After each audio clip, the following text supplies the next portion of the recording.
Vamos agora para Antônio Daer, da Casa Hunter. Boa tarde a todos.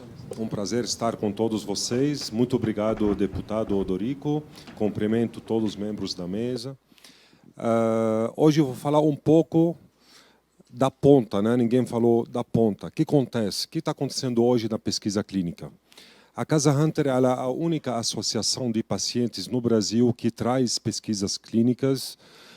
Nós somos responsáveis de trazer mais de 90% de pesquisas em erros em atos de metabolismo. Além disso, nós fazemos pesquisas nossas aqui no país, inclusive terapia gênica. Nós acompanhamos a tramitação a partir do CEP, CONEP, Anvisa. Acompanhamos todas as resoluções antigas e novas. Participamos de todas as reuniões também para discutir a pesquisa clínica, para discutir as aprovações, os trâmites também na Anvisa. A doutora Flávia sabe disto, o doutor Jorge. O que temos hoje em termos de pesquisa? Em que o Brasil avançou? Tá? Antes de entrar em detalhes aqui nos artigos. Para doenças raras, a gente tinha um impedimento grande, que é a 466, o pós-estudo, que não tinha data determinada, tem que ser para o resto da vida. Isso impedia que as pesquisas sejam feitas no Brasil. Nenhuma empresa aceitava, a maioria não aceitavam trazer pesquisas para o Brasil.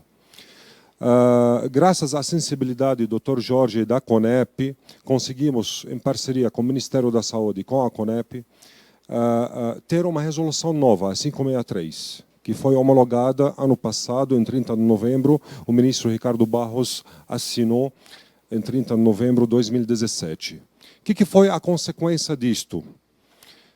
Ela limitou a 563, ela limitou o pós-estudo para 5 anos após CMED. Então, a obrigação da indústria farmacêutica arcar com participante de pesquisa 5 anos após o registro de preço, que seria justo para a empresa, justo para o governo e justo para o paciente. Qual é a prática? O que aconteceu depois disso? Ainda tivemos 2 resoluções também importantes na Anvisa em 2017, final de 2017, a 204, 205, que facilitou muito também e definiu, foi um marco regulatório para a pesquisa para o registro de medicamento para doenças raras. Tá. Nós conseguimos trazer mais de 6 pesquisas clínicas no Brasil só durante o ano 2018. Até tivemos uma pesquisa que estava correndo no Japão. O plano da empresa era colocar fase 2 Japão, Estados Unidos. E graças à nova resolução da CONEP, conseguimos colocar o Brasil em primeiro lugar antes dos Estados Unidos. E foi o plano mudado totalmente. Virou Brasil fase 2, Japão fase 2, e fase 3, quando começa o Brasil, ia começar nos Estados Unidos e na Europa. Isso é a primeira vez na história que os pacientes brasileiros foram primeiros a serem beneficiados de uma nova tecnologia. Isso foi um marco muito importante. Então, qualquer projeto de lei, nós temos que olhar o que ele vai trazer de benefício para os pacientes, comunidade em geral, para o governo também. Qual é o efeito para o governo? Essa pesquisa ter sido feita aqui, fase 2, não é nos Estados Unidos, não é em outros países. Essa pesquisa já recrutou 20 pacientes para a fase 2. Esses 20 pacientes custam hoje para o Ministério da Saúde 20 milhões por ano. Em torno de 20 milhões por ano de tratamento. E fase 3 será recrutado 30 pacientes, que custam 30 milhões. Esses pacientes vão ficar tomando medicamento. E que vai pagar esse medicamento à empresa mínimo durante 6, 7 anos, porque depois ter o registro vai demorar, né? 2 anos, a gente não sabe quanto, até pedir o registro leva 4 a 6 meses, pelo menos. E para pedir o registro vai levar um tempo. E depois disto, registrar preços tem 5 anos. Então, olha o tamanho de economia que isso vai trazer. Nós estamos falando de uma pesquisa, não estamos falando de 6. E para o próximo ano, a tendência nós temos um estudo nosso agora, nós temos contatos, nós temos em torno de 20 pesquisas que queremos trazer agora para o país para doenças raras, especificamente erros inatos de metabolismo. Inclusive, muitas terapias gênicas que é a cura. Isso não tem preço. Quando você curar aquele paciente, você tirou ele do custo de SUS de uma vez para todos. Então, a pesquisa clínica é vital para as doenças raras. Ela é uma via de acesso verdadeiro para os pacientes com doenças raras. O único acesso hoje, aliás, o mais rápido é a pesquisa clínica. Então, que CONEP hoje, qual é a nossa experiência com a CONEP? Tá? Porque aqui, esse projeto de lei, 90% fala da CONEP. Qual é a nossa experiência com a CONEP? Dessas 6 pesquisas clínicas hoje, a CONEP, uma delas, teve parecer em 3 dias e aprovação em 11 dias. A que mais demorou levou 90 dias por causa de pendências. Então, a CONEP está funcionando muito bem. Aqui que eu vejo, referente aos artigos, o patrocinador, artigo 37 e outros artigos, eu acho muita coisa colocar um patrocinador em primeiro lugar que tem que avaliar. Que tem que avaliar é o pesquisador, não é o patrocinador, porque vira conflito de interesse. Que tem que avaliar é o investigador, que faz a pesquisa clínica. Ele que está junto com o paciente, ele que sabe o que está acontecendo dia a dia, ele que faz os exames, ele que tem acesso a tudo. Não é só aquele paciente, há grupos de pacientes. Tá? Então, ele que tem que decidir que é o melhor para aquele paciente é relatar para o patrocinador, entrar em contato e chegar a um acordo. Tá? Esse ponto muito importante, então, referente ao artigo 37, artigo 40, e mais artigos aqui, eu acho que algumas coisas têm que ser mudadas e que tem que definir isto é o pesquisador. Tá? Agora, referente à comissão, a composição da comissão, eu acho que nós temos um retrocesso muito grande. Não estou falando que hoje talvez a CONEP está no melhor lugar dela, a guarda-chuva dela é o Conselho Nacional de Saúde. Pode ser lugar melhor? Talvez sim. Mas enquanto não temos lugar melhor, tem que deixar aquilo. Temos um ditado que fala aquilo que está funcionando, né? Que está dando certo, não se mexe. Então nós vamos mexer principalmente naquilo que está dando certo, porque hoje a CONEP está dando certo. Nós estamos conseguindo trazer pesquisa, não estamos conseguindo aprovar antes dos Estados Unidos as pesquisas aqui no Brasil.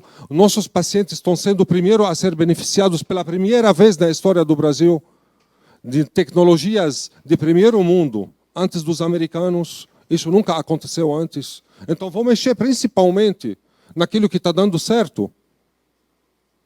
E a tendência no Brasil é desburocratizar, é tirar o aval político das agências regulatórias. Nós vamos fazer um retrocesso. A ciência e a tecnologia tem problema suficiente. Aliás, eles participam, eles fazem pesquisa clínica. É conflito de interesse colocar a CONEP na mão do Departamento de Ciência e Tecnologia, porque eles fazem pesquisa clínica no país. E tem muita coisa para fazer. Tem a comissão de incorporação, tem muita coisa a ser feita. Eles não vão dar conta. O secretário de Ciência e Tecnologia, eu tenho certeza, não vai dar conta de ler mais de 300 parecer por mês. Não tem condição de fazer isto. Aliás, quem cuida das pesquisas são os CEPs. Nós diminuímos de 22 para 10. Colocar CONAS, CONASEM nisso daí não tem nada a ver. Não tem nada a ver. Que nem ir no neurologista falar para ele extrai meu dente. Não tem cabimento fazer isto. Então, nós queremos uma CONEP mais independente.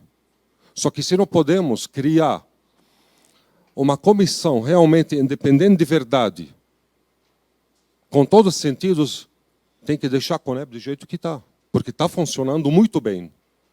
Estou falando na prática, não adianta falar teoria, todo mundo fala teoria. Hoje estou falando na prática. Nós temos pesquisas no país, está funcionando.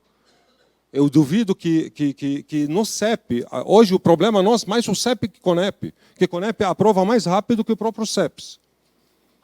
Essa é a verdade. Eu até discuti isso com o Dr. Jorge várias vezes. Alguns CEPs demoram muito mais que a CONEP para aprovar pesquisa clínica.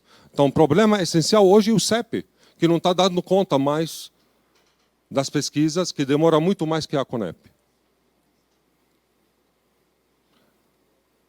Então, isso que eu tenho a falar. Então, eu peço para o assessor do deputado se pode levar realmente para ele essas colocações, porque nós podemos mostrar isso à realidade, mostrar e provar, porque nós fazemos pesquisa, nós trazemos pesquisa para o Brasil, nós não estamos falando de teoria, estamos falando na prática, na ponta. Hoje a Conep pode ser, não está no lugar ideal, mas o lugar ideal dela não é o Departamento de Ciência e Tecnologia. O lugar ideal dela sempre ser um lugar mais independente possível. Isso que tem que ser para ter sempre mais ética e não teremos mais burocracia. Ao contrário, nós queremos facilitar a aprovação, porque, aliás, o futuro do Brasil, quando falo um pouco de doenças raras, porque, gente, o futuro da medicina é doenças genéticas, a tecnologia que vem por trás dessas doenças genéticas, que é mapeamento DNA, mapeamento neuronal, terapias celulares, terapia gênica, esse é o futuro. Aliás, eu brinquei com a doutora Flávia, eu falei, o médico que não entende de genética, daqui a 10 anos talvez vai trabalhar de Uber.